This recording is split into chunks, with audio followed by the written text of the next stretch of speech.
You've probably heard about people trying to make money by buying and selling cryptocurrencies. But did you know there's a way to actually make passive income on your crypto just by holding on to it? This is known as staking, and I'm going to walk you through how to do it. Today, we're going to talk about earning passive income on your cryptocurrency. All right, before we get started, I just want to remind you that I am not a financial advisor. I don't know your money situation, and this is not personalized financial advice.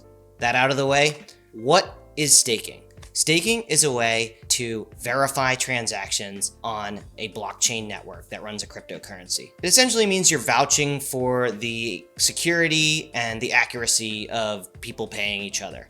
You're saying that there's not fraud, that money's not being spent twice, making sure it works, that people really own what they say they do. It's really important to how cryptocurrencies operate, and a lot of major cryptocurrencies use this method to verify transactions. The way you make money is essentially putting money at stake. You sign on and say, I believe that these transactions are accurate. It's an automated process. You don't really have to do anything, but that's what you're doing when you're staking. Now, there's a lot of ways to do staking, and you can do it right through an exchange. Wherever you bought your cryptocurrency, a lot of places will do this for you. Then you can also do it yourself, and you might get a better rate. But before you do anything, it's good to understand what you're doing, why, and how to make your decisions. I'm not going to take you through every aspect of staking. The technical stuff is very complicated. It changes all the time. There are regulatory changes, there are changes on the exchanges, and the cryptocurrencies all differ in how they operate. So you're going to want to go and do your own research. You can go to NerdWallet. We have various comparison tools, a big explanation of how it all works. While you're doing that, there are some really high-level things I think you want to consider. The first one is rate of return. That means how much are you going to get in return for staking your cryptocurrency. The rates vary widely, right? We've seen rates, down to 0, 1%, and we've seen rates as high as 20 or above. So that's a big difference. And remember, you might not necessarily always want to go with the highest rate just for its own sake. Remember, you're going to get these rewards in cryptocurrency. That means the cryptocurrency that you're staking is going to give you more of that cryptocurrency. If that cryptocurrency turns out to be worthless, whatever you earned isn't really going to matter. So the second consideration is how long do you have to lock up your cryptocurrency in order to stake it? Locking your cryptocurrency up means essentially you can't sell it, you can't trade it, you're holding on to it whether you like it or not while you're earning interest. On the other hand, there are some cryptocurrencies, some platforms that will allow you to sell or trade your cryptocurrency while you're staking it. Of course, you won't be staking it anymore after you sell or trade it, but while you're staking it, you can hit that button and it's gone. The third consideration is how often are rewards paid out. That means, are you getting staking rewards daily, hourly, weekly, monthly? Obviously, the more frequently you're getting it, the faster the amount that's earning interest is growing. Now you understand the basics of how staking works. Now I'll take you through some of the simplest ways to do it. Probably the most simple is by using the cryptocurrency exchange where you have your cryptocurrency. A lot of these exchanges have offerings called rewards programs. Some call them staking, some call them lending programs, but generally speaking, you can earn rewards on assets held on some exchanges. Now, the pros of this are it's really simple. They'll do it for you. They assume a lot of the risks. The cons are that the rewards might not be as high because essentially they're acting like a bank. They're lending out something that belongs to you, and they're paying you a little bit of the interest as a reward for giving them your assets. Now, it also can have a security risk because it's online. It's not in your own custody, and that means, if an exchange gets hacked, you could potentially lose some of your coins. So another way to stake cryptocurrency is a little more complicated, but navigable.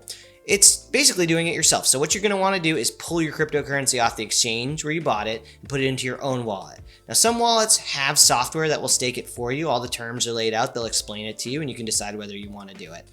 Another thing you can do, which is a little more complicated but gives you even more control, is go and see the sort of platform that the cryptocurrency you want to stake has for staking, right? They're going to walk you through the best software to use, the validators that you can work with. And what a validator is a holder of a lot of cryptocurrency that actually runs the computer software that's doing this work that we've been describing. Essentially, you don't have to do it. You're just lending your coins to them or staking your coins with them as a way to increase their power on the network. So once you have done that, you can look at the list of validators and see which ones are paying out the most rewards, the terms of each, and you can make a decision about exactly how you want to do it.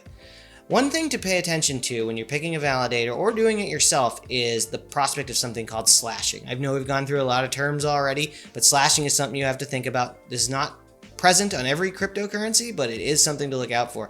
If the validator you're working with makes a mistake, isn't available at the right time, or does something fraudulent, they can be subject to something called slashing. Slashing is when they take some of the cryptocurrency away instead of giving some as a reward. And so you could lose money. This is one of the big risks of cryptocurrency staking. So I've actually tried staking myself with various cryptocurrencies, not with a lot of money, but just to see how it works. So one thing that I found is that moving cryptocurrency around, even if you're doing it to get the best returns, can incur fees. Every time you move a cryptocurrency to a different wallet or send it somewhere, you're often going to have to pay a network fee. And that can wipe out the gains that you might make staking. So pay attention to how much it's going to cost you to actually move the cryptocurrency when you're making the calculation of what you think you can earn.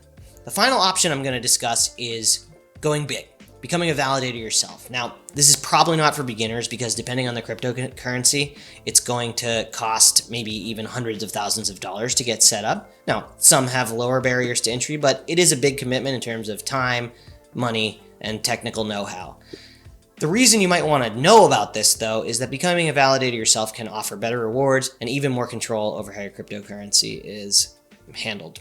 Okay, so yes, staking is passive income.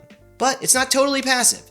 The more legwork you do, the more confidence you're going to have that you're getting a good deal, you're getting a good rate, and that your money is safe. Another thing to remember is that not every cryptocurrency is available for staking.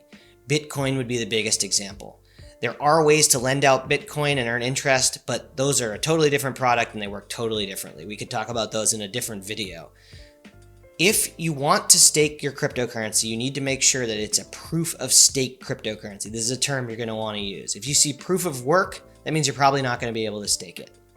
Finally, remember that high rewards often come with high risks. If someone is offering you a big reward, a big rate of return, you should do extra homework to make sure that they're legit. Now, if you're in cryptocurrency, you're probably comfortable with some level of risk, and staking involves many of the same risks of cryptocurrency in general. It might go down significantly in value. It might not provide the returns you expect. But the risk in not staking is that you might not be getting the most value out of your investment. I'm Andy Rosen, investing writer for NerdWallet. If you want to learn more about this, something I really recommend you check out is our comparison of staking platforms on our website. You can learn a lot there. And if you learned something on this video, please like and subscribe.